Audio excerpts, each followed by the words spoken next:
Welcome to LOA Today. I'm Walt Thiessen here with Alex King and Bill G. Today is Tuesday, July the 9th, 2019. It's 8 a.m. in New York, 5 a.m. in Los Angeles, 1 p.m. in London, 9 p.m. in Tokyo, 10 p.m. in Sydney, and some other time everywhere else. But wherever you are in the world, for joining us for another episode of LOA Today, your daily dose of happy. I mean, there are 24 time zones when you go around the world. This could take like hours to do if I did all 24 and start naming cities for them. I mean, this could go on forever. So I think 5 is the limit for now. We'll go with that for a moment. Okay, cool. Especially since we have something new to look at because Alex has new ears on. I do. There they are. Yeah. Of course, podcast listeners just can't see the ears, but what I will tell you is when she hits a button, they splash at you, which is kind of cool. Ready? There it goes. Oh, shit. So you're going to have to tune into the YouTube, in order to see, what it's actually looking like. But they're cool. They're good. That's how we know that Alex is with us, because the ears are always. And Bill, of course, is sitting there looking very pensive. You're pensive today, Bill. Why are you pensive today? I'm not pensive. I'm just here. That's his resting bitch face. That's what happens. My what face? You never heard of resting bitch face? That's just, no. The natural face that your face makes when you're just. Oh. Like, see how I look angry when I'm. That's right. Bitch face. Yeah. Right. Oh my God! I never thought of that. I'll remember that. I'll keep smiling all the time, even when I'm not feeling it. Yes, it's called RBF. RBS. RBF, resting bitch face. Resting. Oh, okay. Right. Got it. Learned you something new today, guys. You can always count on a millennial to give you a new acronym or a new phrase. I'm doing at least one per day, so. We're here all week, folks. Literally. So anyway, Bill came up with a topic for today, and so Bill, I'm going to let you introduce it. Where did this topic come from? I mean, is this like from real life, or is this like a client that you've been dealing with, or is it just came to you because you read an article somewhere online, or what? Well, this is kind of thing that happens all the time with clients and also my own life. What the heck? I mean, I was bringing stuff from my own life. The topic I'm picking today is what I call family drag. Family drag. Mm-hmm. Family drag. We're not talking about cross-dressing here, I think. I was just going to say. No, we are not. No. Actually, I went to a wedding about a month ago, and they had as entertainment drag queens. Oh my God, I still want to do that for my wedding. And what? After watching that, I was like, drag queens should be at every wedding. Facts. That was enormously entertaining. But anyway, That's not what we're talking about. We're talking about family drag. And what I mean by family drag is that a lot of us, especially when we decide to go on this deliberate creative path, or we go on a spiritual path or something like that, and we're doing this, we're doing all this great internal work, we're feeling better, we're starting to manifest, and our families are just not having none of it because they're all very comfortable in their own suffering, and they see you being happy, and they're like, they say that you're either totally delusional or that you are, you're breaking tradition, you're not doing, not following the miserable path that we laid out for you. What's up with that? And I've actually had clients where marriages have broken up over this issue, where one person decides to try and make their lives better by they start doing a more spiritual path, they start meditating, they start attending retreats, they start learning all this self-help healing process. And then their spouse is absolutely doesn't want anything to do with it. They start making fun of them. They start, shaming them. And it gets to a point where they're like, this marriage ain't working out anymore. I'm out of here. And so what I wanted to talk about though today is that phenomenon that happens when people decide to change their lives and, their families are being relatively unsupportive of it, and where they have to make a choice of whether or not to stay around that energy or make a clean break and do something else, and to follow their joy. Or a third option, and this is the hardest one. Okay. The third option is to stay with the family and not be bothered by it. And that takes some learning. That takes some practice getting there.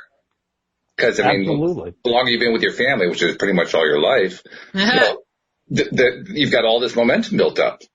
Right. You have all this momentum built up in the direction you don't want to be, and now you're learning how to be what you want to be, and your family's saying, no, that's not the way we do it. We do it over here this way, this really unconventional, unhappy, dysfunctional way that you're supposed to be doing. What are you doing? Don't do that. No. Now, I come from a long line of Germans. And I don't, now I'm not going to, not to say anything bad about any other kind of ethnic groups or whatever, but as far as the Germans are concerned, they seem to delight in the misery of others. Well, there are philosophical roots to that. Yes. I mean, when you go back to the ancient, like 400 or 500 years ago, German philosophers, I mean, some of the philosophy was absolutely morose. It was just disgusting. Yeah. You especially go back to Nietzsche, you go back to, Kierkegaard and, oh gosh, some of the other ones, some of Hitler's favorites, Some of Hitler's favorites. I'm not going to have that. Hey, Hitler, for all Hitler's faults, he was well read. I wish he'd stuck to reading and art. If he had stuck to that, we would have been all the same. It would have been great. I mean, did you know that, Alex? That Hitler was actually an art student? I did not. He was, and he was not very good, which is probably why he didn't stick with it. But can you imagine how great it would have been if he was good at it? Because then he would have done everything else, because he would have enjoyed doing his art. If you say so. Well, actually, Richard Wagner and Hitler had a lot in common in terms of philosophy, and Wagner decided to become, was a composer. He did. And produced some pretty good music, too. And he wrote some really, really good music, yeah. Yeah. I mean, and the best part was he didn't become chancellor. So. Right. Oh, boy. I'm telling you, though, there are so many people who, and we could even name some today, who have tendencies toward, let's just call it telling other people how to live their lives. Mm-hmm. Right? There are so many of them, and if they find something that allows them to channel what they're doing or what they want into their activity, such as creating art, they usually become fairly, by comparison, relatively good citizens. If they don't, then they become Hitlers. Yeah. They're basically acting out. That's what it amounts to. Because, I mean, anybody who's getting into a political arena especially in the more extreme sense, is acting out. They're saying, I'm not happy, and I'm going to demand that everybody behave the way that I want them to behave so that I can be happy. Mm. Right. Which is a pattern that those of us who are studying deliberate creation recognize really well. Right. Absolutely. So that's a long-winded way of saying that's the hard route to go, to actually stay in the family, learn how to not be put off by the family, to continue to channel the way you want to channel, and to not be caught up in the whirlwind of you have to behave the way we want you to behave so that we can be happy. Right. And actually, and I've had several clients come to me with these kind of problems, and they are faced with that problem. Do I stay in the family and try and live my life as a deliberate creator, or do I leave the family and go my own way? And it really comes down to a case by case of what kind of history do you have? How did they treat you as a kid, and do you have is the damage so much that there's no reconciling this and it's time to move on, or is there enough love there to salvage a relationship, or at least having enough of a family connection where you can still love each other but just agree to disagree? That's a good first step too. Agree to disagree. Mm-hmm. I mean, how many families can't do that? Well, not can't, refuse to. Let's put it that way. Yeah, refuse to is the key, because it's literally a mental choice. Like, you have to choose to do agree to disagree. You just let it go. That's right. Yeah. And on a spiritual level too. I mean, I actually just before the podcast, I just finished writing my weekly blog, and it was about family karma. Okay. And family karma has a lot to do with things that happen within the family in prior generations that get an energy we already know can get encoded onto on a person's DNA. And so we have to clear the DNA a lot of times. That we're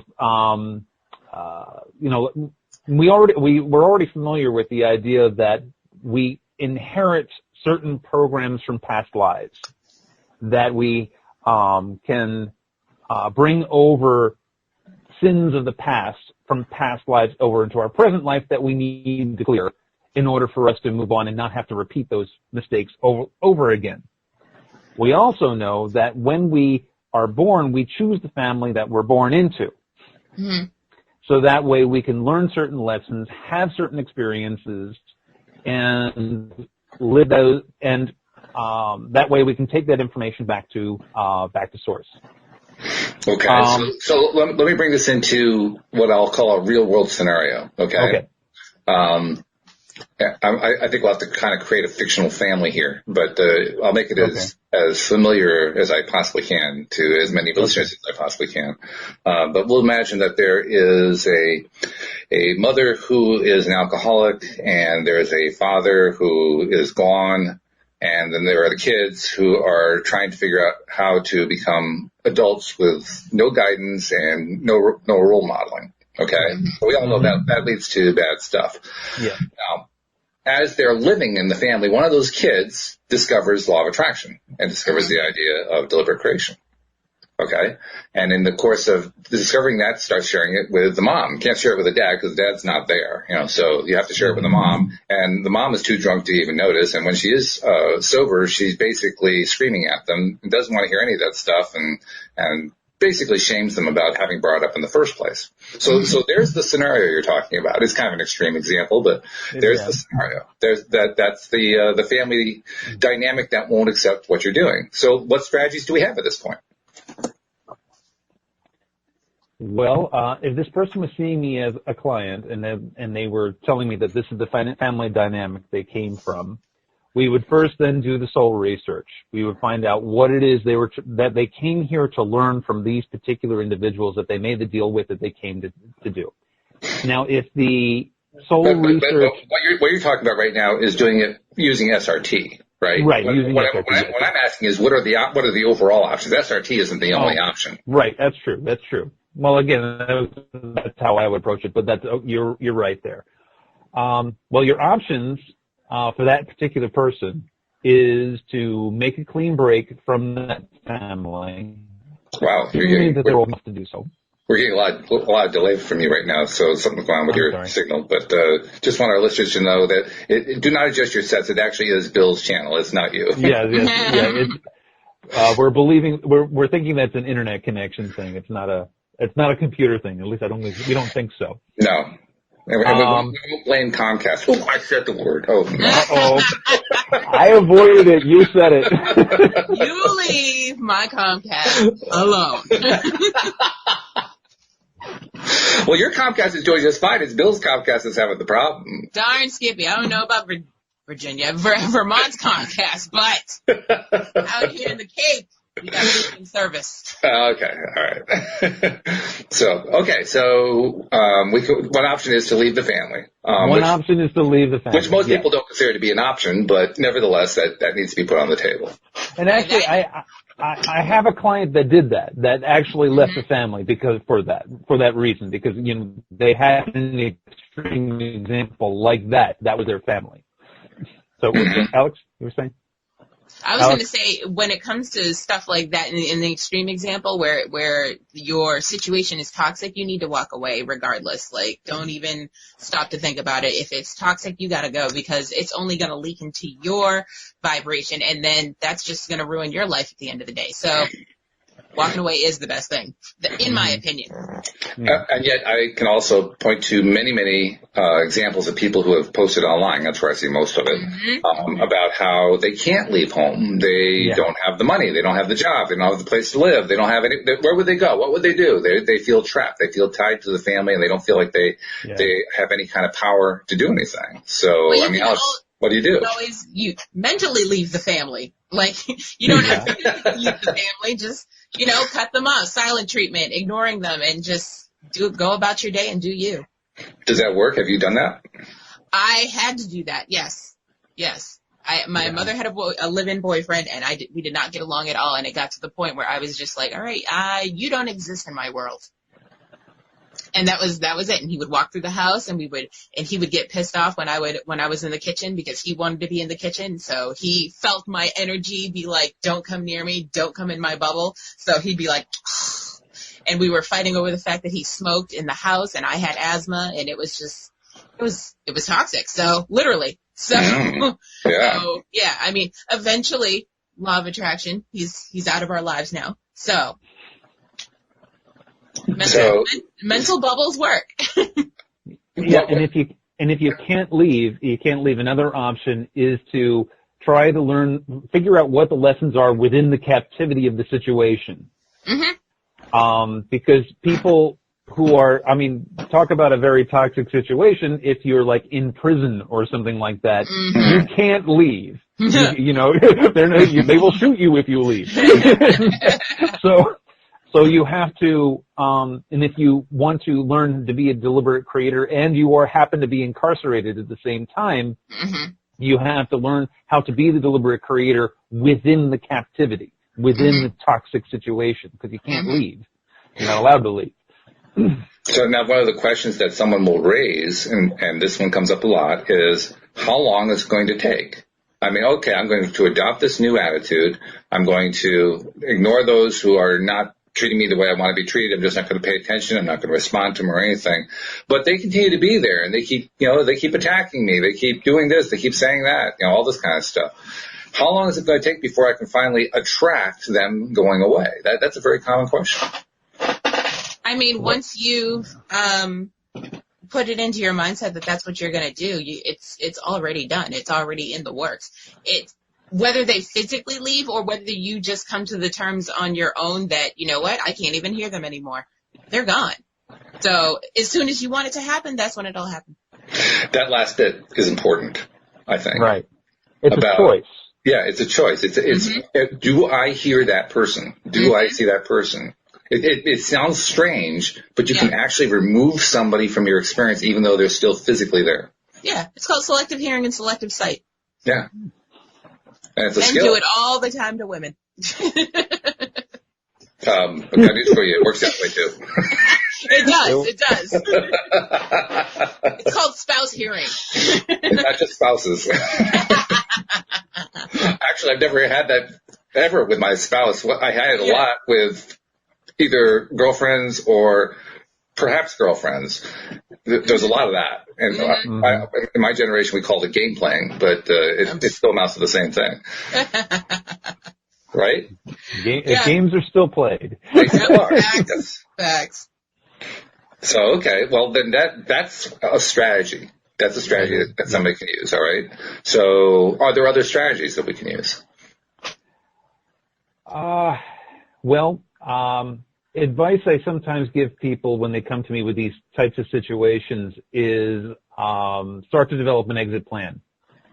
And sometimes the development of the exit plan itself is enough to change the situation energetically. Why do you think that is? Because the power, and when you think in terms of negotiation, when you go into have a negotiation, whether it be a contract negotiation or some kind of negotiation within the family, the person with the most amount of power in that negotiation is the one who has the power to walk away.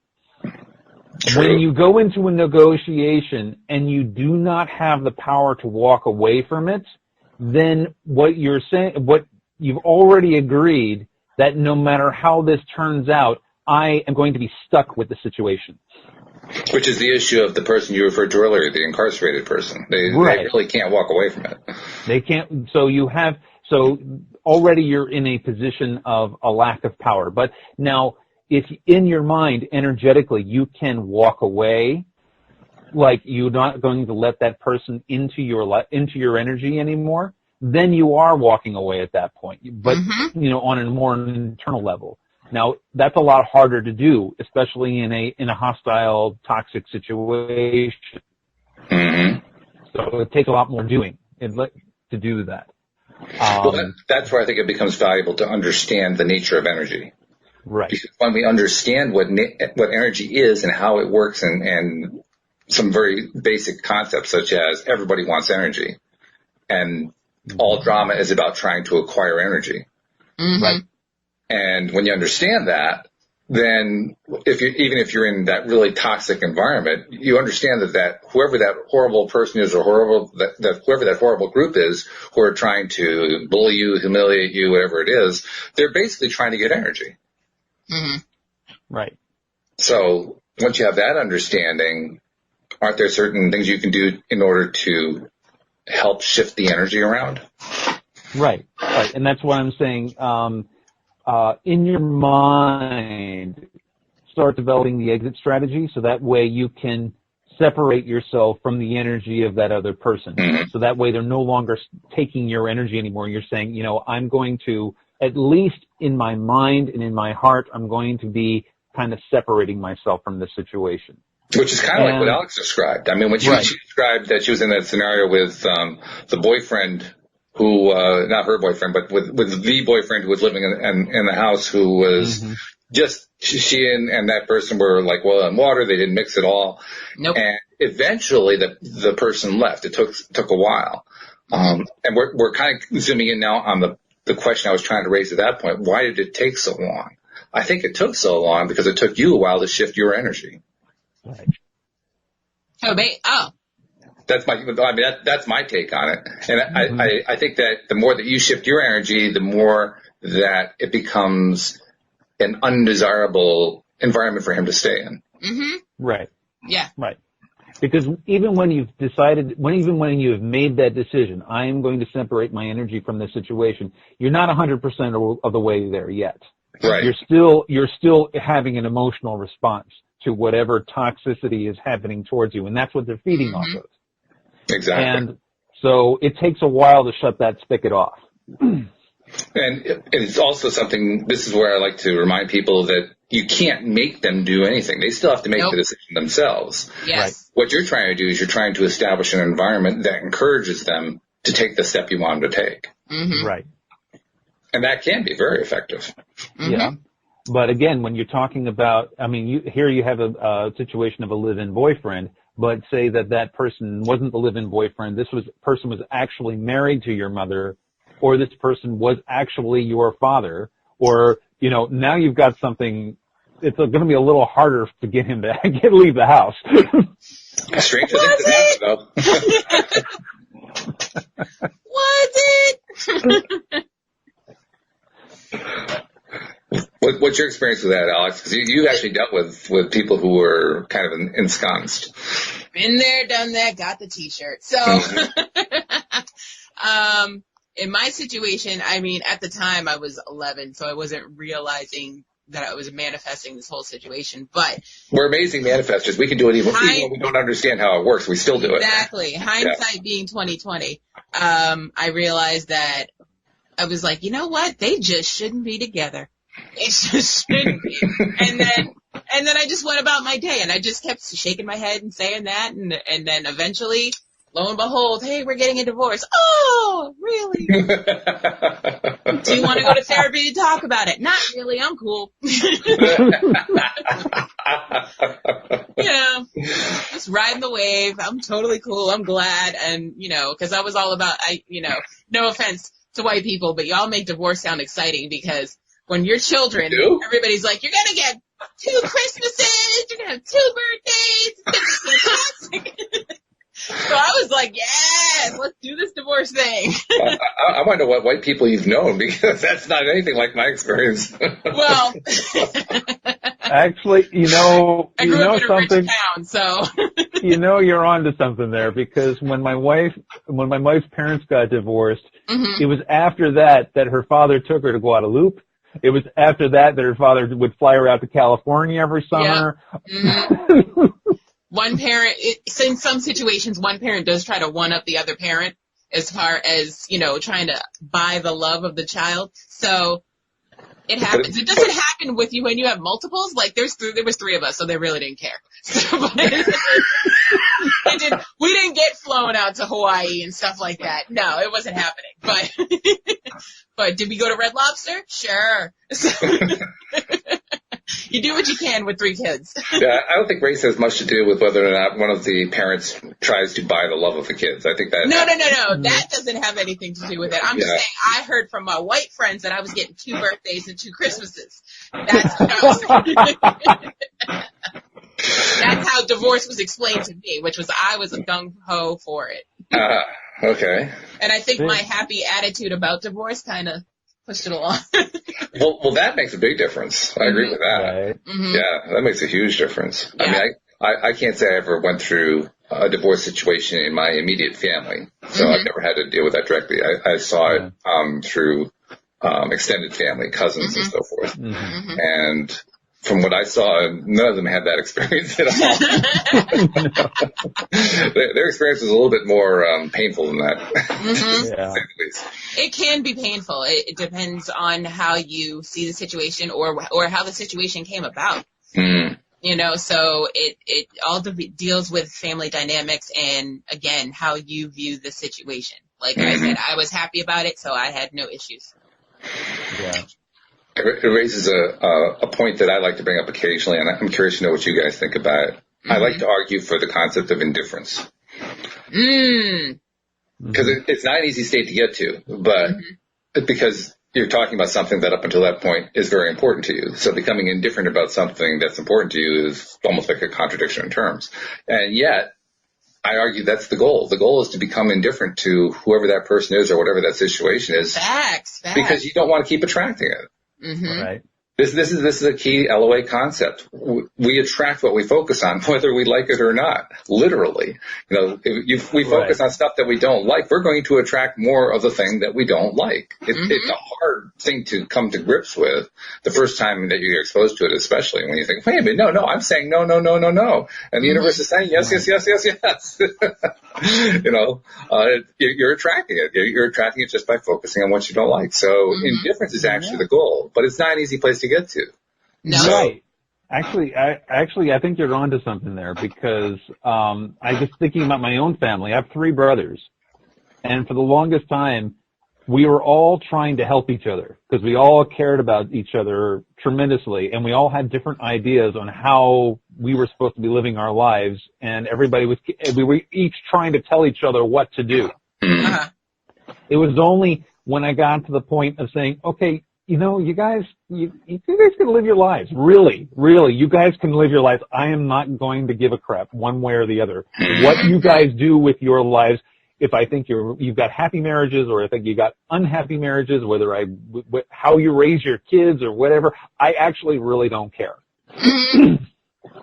Your karma is your karma. Your path is your path. My path is my path. We'll get together. We'll have drinks sometimes. We'll play t-ball. But then at the end of the day, we go home and we go back to living our lives. Right. And the only thing I want for them, the only thing I really truly want for them is I want them to be happy. And if they are happy in their misery, then okay, that's fine. I'm gonna live with that. And the thing is, I know I can't fix that. Right. Because they are not, first of all, they're not coming to me asking for help. Thank you for pointing that one out. There are so many people who want to help when they're not asked. Now, if they came to me asking for help, either through SRT or some other intervention, I'm likely to actually say no and refer them out to somebody else. That's smart. Yep. Because, again, it's not only is it none of my business, it is also I have too much emotional attachment to whatever there is that they are going through. Mm-hmm. So it is much better for me to refer them out to somebody who they don't know. And I know lots of people. I know lots of other therapists. Mm-hmm. If they want SRT, I can give them the names of a dozen people they can go to. That is not me. Right. And it's not related to them. That is not related to you, right. And same thing with close friends. If close friends come to me and want to have SRT or whatever, I'm likely to refer them out for the same reasons. Mm-hmm. There's too much history. There's too much emotional attachment. And I'm going to feel emotionally invested in their success. And if they don't go exactly the way I think they should go, then I'm going to be hurt by that. Mm-hmm. And why would I want to put myself in that situation? Isn't it interesting, too? I mean, you're saying that primarily because you are a professional, and professionals know they're trained not to put themselves into that kind of situation. That's a situation that's going to lead to a disaster. And yet, so often among lay people, I guess, non-professionals, right. The kind of the common belief is, well, talk about it with somebody in your family. Which is probably, in many cases, the worst thing you can do. But nevertheless, that's the go-to. I mean, that's the person you know. They know you so well. They should be able to give you the right advice. Not. I mean, it's not so much that they won't give you the right advice. It's will you take it because it's them. Partly that, right. Yeah. And partly because they have a bias. I mean, like Bill says, they have their own ties in, so they have their own agenda. They have their own things that they want to have accomplished, and then that agenda may not match up with your improvement. Right. Yeah. My mother-in-law is a great example of that, and she lives with us, and she tries to follow a more holistic life, whatever. She takes lots of supplements and whatever. Mm-hmm. And my wife is, she's an acupuncturist. She's medically trained. She knows what she is going through. And she'll sometimes come to her and says, I'm having something going on. I mean, she recently had a tooth extracted, and she couldn't understand why it was all swollen. And she was telling us this, and we were like, well, it's swollen because you had a tooth extracted. Let's not avoid the obvious here. That's your body is having a natural reaction to that. And she was like, no, it is something else. It is the anesthetic. It is something else. It is something else. And we're like, why don't you just call the dentist and find out? And she's like, no, I'm not going to call the dentist. And we get into this argument. What do you want us to do? We're getting into this argument. And I had to point out to her again that my wife has a medical degree. You can actually kind of trust what she says. But again, because it's family, because it's her mother, because it all this other crap gets in the way. It's like, so, our go-to right now whenever she comes to us with a medical problem is call the doctor. Call the doctor. We're not going to tell you what's going on because we're only going to get into an argument. Now, see, and if we get into an argument, you're the opposite. Why are you the opposite? I take my family's professions and I use them to my advantage. Like if I have a workout problem or if I'm not achieving a certain goal weight-wise, I call my brother and I'm like, hey, what's happening here? Why have I plateaued? And he'll help me out. If I have a medical issue, I will call my sister and I'll be like, hey, why is this happening? And sometimes she'll give me the answer, and sometimes she'll be asking and say, I'm not a doctor, leave me alone. And so, but because she was a nurse and an EMT, if something medically in her wheelhouse happens, I will call her. Right. Yeah, the same thing happens in our family because Louise's sister-in-law, Joyce, is a registered nurse. Mm-hmm. So she gets all the family calls about, what's this medical situation all about? Yeah. What's the goal? Yeah. My mother is a registered nurse too, and she gets all the family medical calls too. Mm-hmm. But I've found that whenever I call her for medical advice, I generally don't take the advice. I'll seek a second opinion because where she's coming from is a Western medical model that I don't usually subscribe to. Okay. Then why did you call her? Then I asked, why did I call her? Exactly. Why did I do that? Well, there is a reason to do that. Like you said, you want to get separate opinions. Sometimes I do want to know what the Western medical viewpoint is. I go into it with the conscious awareness that what I'm going to get is an answer from the perspective of Western medicine. Right. Mm-hmm. And that kind of frames it for me. So now I'm not going to treat it like it's God. I'm going to treat it like, okay, this is what Western medicine says. Fine. Thank you, Joyce, for telling us that. I really appreciate that. And then I go to another source that has a different perspective, and now I can compare and contrast and say, okay, here's what they're telling me from the two different viewpoints. What way do I want to go? Right. But if you ask a family member with that expertise, now there's an emotional element to it. There's an emotional, energetic element to it. And now, like, Alex, when you call your sister the nurse EMT or whatever, and she tells you something, and you say, no, you're wrong, and then hang up on her, how is she going to feel? You know what? I don't know from that point of view, because I would never do that. But, however, if she called me about a hair question and then hung and said, no, you're wrong, and hung up on me, I'd be pissed. I'd definitely be pissed. Right. Yeah. Right. But if a hair client comes to you and asks for your opinion, and they say, no, I don't want to do that, and then walk out the door, no harm, no foul. You know, whatever. You do whatever the heck you want. Yeah. Well, I think it depends on what your experience is. I mean, in my case, my profession for years was building websites and helping people with online marketing. Mm-hmm. And the one thing that became a big issue for me was people who refused to follow my marketing advice. They would follow the advice of some scam artist out there, and then they get bad results and they blame me.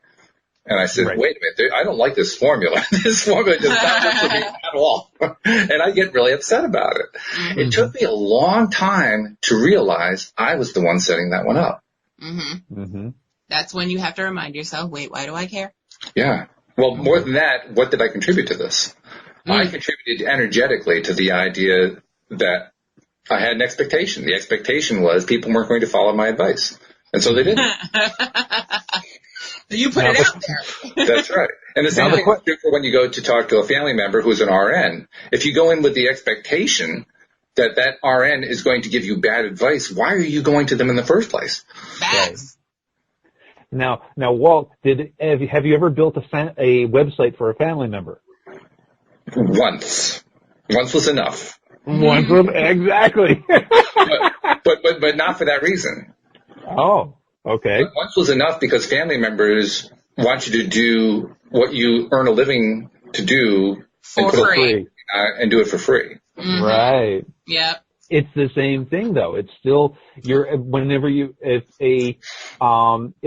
one of Alex's relatives comes to her to get their hair done, they're going to have an expectation that they don't have to pay for it. Mm-hmm.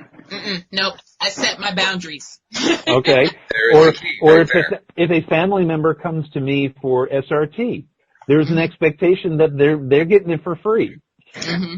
And so here's the real question. Whose boundary is it? I say it's both because, for instance, my brother is a personal trainer and a boxing trainer and everything, and he won't train me because he said I won't train family. Mm-hmm. It's gonna cause a problem at some point, and I don't want to have an issue with you. So you're gonna, I'm gonna push you, and you're gonna feel like, no, I'm tired, I don't want to do this, but because I'm your brother, you can complain to me. No, I'm your trainer. Get off your butt and do what I tell you to do. So, right. Yeah, it's gonna be a problem. So he had said to me, I asked him he was doing online training because he's in Miami, and I was like, oh, can I join this? And he's like, no. I was like, ooh. And he was like, no. He's like, I just don't want to train family. And I thought about it and I was like, you know what? You're right though. You're right. Mm-hmm. Because I had to set my boundaries when it came to doing hair. Like it came to the point where my friends and family were like, oh, can I come over and get my hair done? And they, of course. Yeah. And they'd be like, oh, I'll tip you. And that'd be great and all, but I still had to pay for these products, my time, my education, blah, blah, blah. So I said, no, you can come see me at the shop and get your hair done. I might give you a discount, friends and family, but those were the boundaries I set up. You have to come see me at the shop. But then when I was working at home and it came to the point where people were like, oh, I still want to come see you, but now you're all the way in the Cape. All right, cool. Take the money you were going to give me and put it in your gas tank. And that was the agreement we came up with. Mm-hmm. So they, if it felt fair to me. I was like, put it in your gas tank. Then I don't feel like, you're putting all this effort towards, the fact that I'm the best stylist here. So Yeah. we're evenly compensated. But like I said, you got to set your boundaries on both sides. That's the key. And it's understanding that just because someone else is going to try to take advantage of your expertise doesn't mean it's their fault. No, right. It's your fault for falling for it. Well, actually, it's not even, the fault doesn't even come into the question. But since we like to think in terms of fault, then it's your fault. If you're going to put fault somewhere, put it on yourself. And my recommendation is don't put fault at all. Just simply recognize this is the way dynamics work. Doesn't matter whether they're family or not. They know you. Mm-hmm. I mean, it worked just as much with a high school friend who you were close with as it did with a family member, right? Yep. Mm-hmm. I mean, blood doesn't make that big of a difference. No, it doesn't. It definitely doesn't. I'm indifferent about blood, let me tell you. Understandable.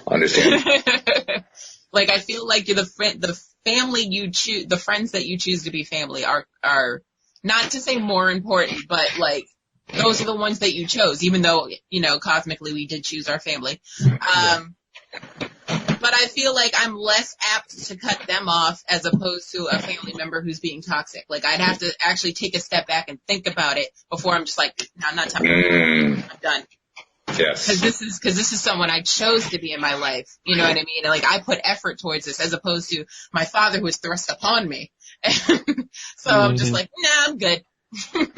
Which really points to what I think is the most important piece of this of all, which is it's individual. Every single relationship you have is an individual relationship. They're all unique in their own ways. Factuals. And because they're all unique, you have to treat them differently. You have to evaluate them differently. Mm-hmm. I mean, you described the kind of the boundary, the ground rule that you set with hair care. I did the same thing with online marketing because I used to get all kinds of questions about, requests for help and so forth. And ultimately, what I ended up deciding to do with that was I would, if somebody wanted to know how to do something, I would explain to them in short terms how to do it. If they wanted help doing it, I wanted to charge them for them. Yeah. Interestingly enough, when I set that boundary, everybody stopped at that point. You either get the money or you get less annoyed. It's a win-win. Right. There it is. Yes. So it actually worked out very nicely once I set that ground rule. The harder one for me was trying to figure out what a similar boundary would be for actual clients. Because clients also want to get the marketing for free. It's an interesting thing. Nobody wants to actually pay for marketing. Nobody wants to pay for anything. They're all about the free 99. Like, the cheaper the better. It's in our DNA. Like, the less we can pay, and not saying the better the quality, but definitely better for us. So we think, So we think, And that's exactly what happens. I mean, marketing is, when you ask somebody if they put together a business plan for their business that they're launching or that they already have established, I can guarantee you, and Billy, I'm sure you can confirm this, none of them ever build marketing into the budget. No. Nope. It's never part of it. It's like well, doesn't that come for free? I mean, well, you can just spam the search engine, right? or they assume that the word of mouth will do it for it. Yeah. And when you're starting out a brand new business, word of mouth isn't enough because maybe there isn't any yet. There isn't any yet, right? Word of mouth takes a good 2 to 3 years to build up. Once it gets going, if you've done it right, it's great. Right. It can't be the word of your mouth. Like, it's your business. Right. What else are you going to say? You going to say something bad about your business? Well, that's also a key portion of it because a lot of people expect that word of mouth is going to trump doing a good job. Right. But so many people go into business figuring, well, I'm just going to let the word of mouth build it up, and I'm not going to have to really actually do a great job all the time. I'll do like just enough to get by, and that's good enough. And then they wonder why the word of mouth doesn't work later on. It goes hand in hand. It does. So, I don't know who you're talking to, but they're backwards. Oh, God. Well, you just weren't in my business. That's all. I mean, that's all. The people who come to you aren't the ones who are successful. They're the ones who come to you for help with their marketing and their websites are the people who don't know how to do it properly. Mm-hmm. They don't understand how to turn it into a winning proposition. Yeah. That doesn't prevent them from actually believing that they know better than you It just means they don't know how to do it. I have a similar issue with marketing because my marketing, people are literally wearing it every day. So if they go home and change what I've done or don't listen to what I say they need to do to maintain what I've done, they're walking around looking crazy and they're going, oh, Alex King did this. Oh, no, she didn't. No. No, the original style, show the pictures. That's what show the pictures. Yeah. Right. Well, I mean, this is something actually I was talking to my son about. Because he's just started a Twitch channel. Mm-hmm. And he did a live stream on Sunday, and he ran into a couple of technical problems. He got frustrated, and he ended the stream an hour and a half earlier than he said he would. Ooh. And I was explaining to him that you're in show business now. And when you're in show business, you're only as good as your last production. Right. Yes. You're only, and if you run into a technical problem, you have to think in your mind, the show must go on. You work through the problem, the technical problem and whatever, and then you work to improve upon the product. Mm-hmm. Saying, oh no, I'm running into technical problems, I give up, you've now turned off whatever audience you have, and they may never come back. This is actually quite humorous, Bill, because you don't realize it. But right now, you have a technical problem. Your voice is getting skipped again and going through the clipping. So you're describing this issue about having technical problems, working through it while you're having technical problems. That's pretty cool. Right. That, I was just going to say that. The irony right now, palpable. Right. I mean, I could say, oh, I'm sorry, I'm having technical problems, I'll bow out right now. Yeah. But no, we're moving on. We're doing the best we can, and we'll try and fix the problem later with, if the problem is even fixable. If it's an internet connection problem, then that's out of my control. Unless you're Comcast. It is. Reset your router. I think I'm probably going to end up doing that. I mean, the streaming service we have here works just fine through that router, but I've been noticing with Zoom especially that I've been having these lag issues, little lag issues. So, and I'm teaching a class on Saturday where I'm going to have 8 participants on one Zoom call. So I hope it's going to be okay. Yeah, so better to get this out of the way now than, trying to explain something later. And people are going, what? But in terms of I know we're digressing into marketing, but apologizing is worse than just moving on. I mean, and I told them a story about a theater company where the power went out, and they were right in the middle of the first act. And so, rather than just sit there saying, sorry folks, you gotta go home now, they broke out flashlights and they finished the show with flashlights. There's a rather famous example from the, older television era, 1970s. One of the more popular shows during that era was called the Carol Burnett Show. Carol Burnett, of course, was the host. And there was one particular episode where they lost all their power. They couldn't broadcast. They couldn't do anything. They were trying to get the power back because it was a live show. They didn't pre-record it. It was being done live, and so they were trying to get the power back so they could get it back to the network, which meant Carol couldn't go anywhere, and they had to be ready to do whatever the next skit was as soon as the power came back. But now they have this live studio audience that's just sitting there waiting for something to happen. Yeah. So Carol just went out and did some Q&A with them. And when the camera came back on, she was in the middle of Q&A. It turned out to be the most popular episode they ever did because the Q&A was so good. Right. So she basically didn't, bat an eye. She went out and just did her Q&A, did her interaction with the audience, and that ultimately turned into a regular feature. She did start doing Q&A every single week because it was so popular out of that one episode where they lost power. Those used to be our popular episodes, our Q&As. Yeah, that's true. We used to do a lot of Q&As. Yeah, and people I think they ran out of questions, so I'm not sure exactly what happened. I think they got confused on how to now that we switched over to YouTube. Well, no, they lost interest in doing that while we're still live streaming to Facebook.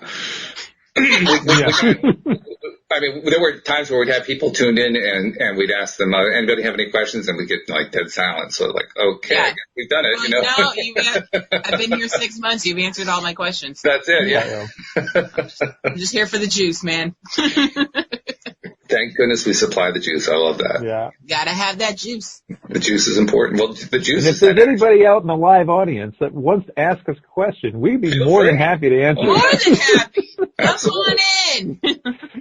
And I agree. Since we switched over to YouTube, we get fewer live stream listeners, and I'm hoping that we can kind of shift that around. So we need to get more people tuning in. I should probably do the announcements at this point. Yes, you should. That's how we get people to join the live stream. So I'm going to reverse the order. Why don't you tell people, Alex, how to join the live stream? Where to find us on YouTube, how to subscribe, how to get notified, all that good stuff. Once you figure out where your bottle cap went. Okay, focus, people. Focus in. As you're listening to my voice, go to YouTube. Search LOA Today podcast videos. Find us and our happy faces. Hit the subscribe button. Next to it, there's a bell. Hit that bell and hit always so you'll be notified every time we go live. And I'm done. Nicely done. You got their attention. It was great. Yes, you got to focus up. Well, while we've got the attention that Alex brought you in on, I'm going to ride that one a little bit and tell you also how you subscribe to the podcast. And it's so simple. Go to loatoday.net. Follow the directions. Congratulations, you are now subscribed. Short, sweet, and to the point. Love it. Welcome. I realize that following directions is outside the norm these days, but these are actually pretty easy directions, so don't sweat it. Just click, click, click till you hear us. That's pretty much it, yeah. The hardest one is the first click. Yeah. The first click is the hardest, but once you get the first click done, the second one's pretty easy. No, I have the first cut is the deepest in my head. Sorry about that. Oh, my but goodness. seriously, please do subscribe and of course share the fact that you're subscribed, because that's how more and more people find out about the show and get their daily doses of happy, which is where that energy comes from. That's what we were just talking about, was that energy. And if you're listening to or watching us on YouTube and you're enjoying this episode, give us a thumbs up. If you don't like it, give us a thumbs down. Write us a comment. You know, we have, what is it? Keyboard Warrior. And let us know how you feel.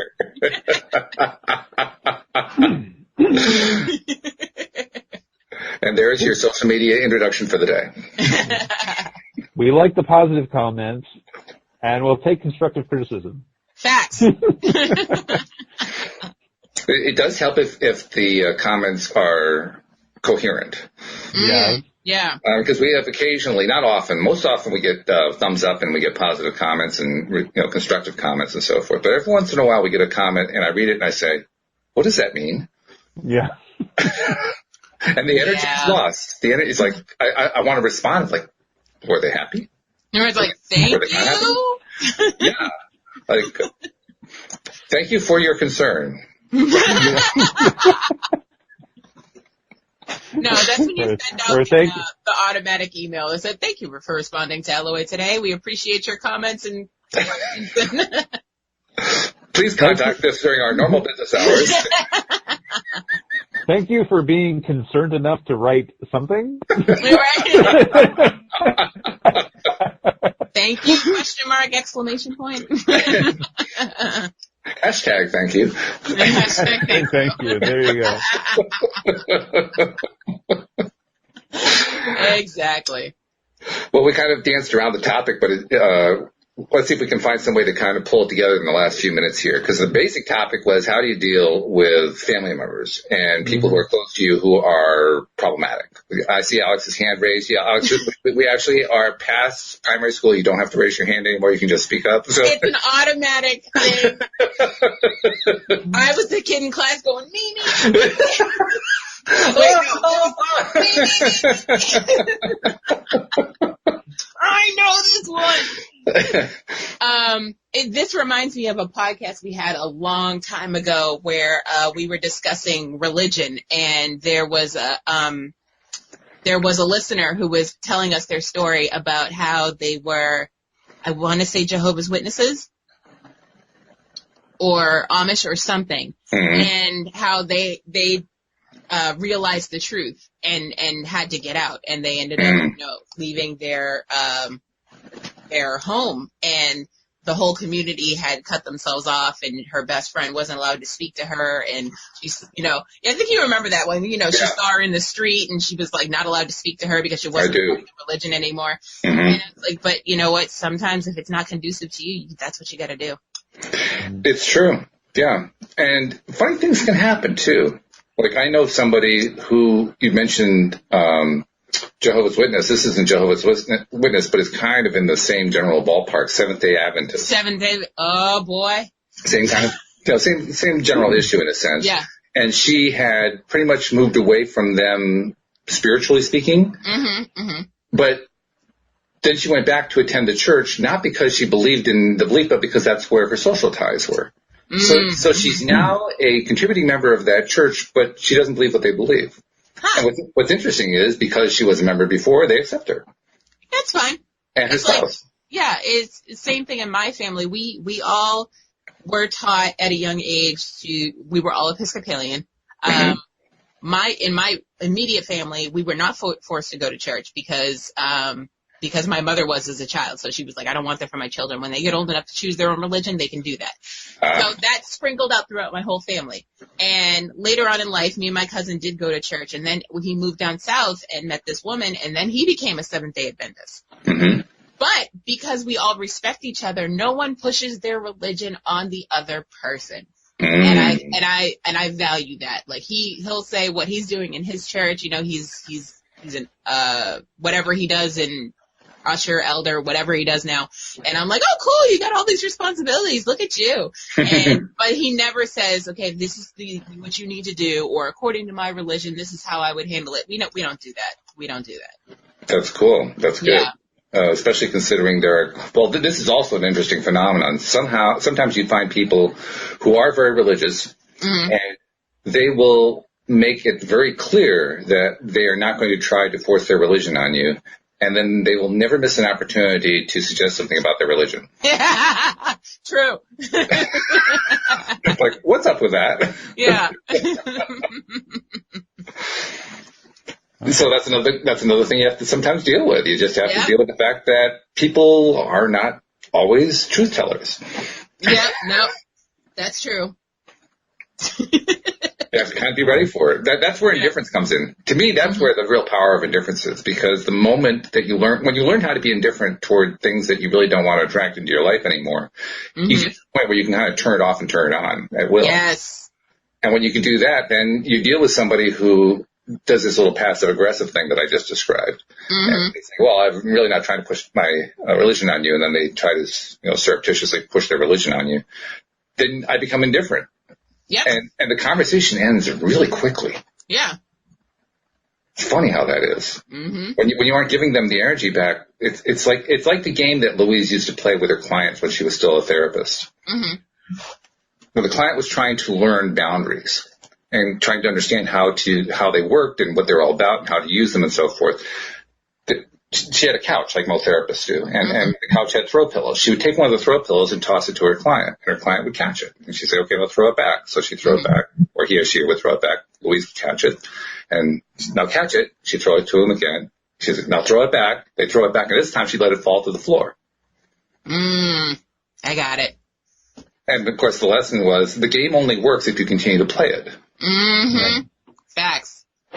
But if you become indifferent, you stop playing the game ends. As much as the other person might they may try to pick the pill up again and throw it to you. Oh, yes. But if you keep letting it drop to the floor, do it 2 or 3 times, and they're going to lose interest really quickly. It's amazing how fast that works. Sounds like my dating life. You throw a lot of pillows around, do you? No, I drop the pillows. You drop pillows. Oh, quickly. Okay. I don't. Like, I see your pillow, but it's on the floor. Bye. It's on the floor, yeah.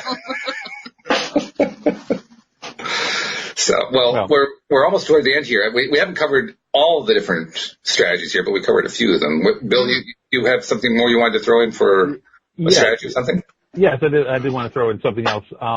And again, and I think we touched on pretty much all of it. But if you are finding yourself in a situation, though, when you want to be a deliberate creator and you're having resistance from your family and you don't know how to deal with it, and you feel like you've got some soul programs or whatever, please send me a text, give me a call, and we'll work it out. There you go. All right, so you can get professional help. That's always a good thing, too. Mm-hmm. So with that thought in mind, thank you guys for sharing your strategies on how to deal with those troublesome family members who can try to get their agendas in your way. We appreciate that so much. Thank you to our live stream listeners and especially to our many hundreds of podcast listeners, because they're the ones who really make all this worthwhile. And we will see you all next time here on LOA Today. Goodbye, everybody.